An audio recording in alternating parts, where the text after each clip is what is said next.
Kwa mtu yeyote ambaye amenifuatilia kwa takriban miaka 20 anajua kwamba mimi huwa nazungumza kinachostahili kusemwa.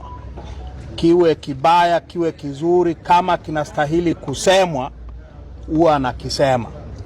Kwa hiyo kwamba upole manake ni nini? Upole manake ni kuacha kusema yanayohitaji kusemwa ili kumpendezesha nani?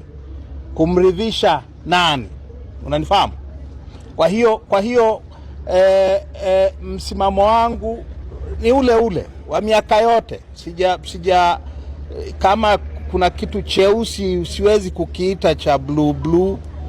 Unanifahamu eh? Kwa hiyo sio kitu cha ajabu, sijabadilika hata kidogo. Hili la kusema kwamba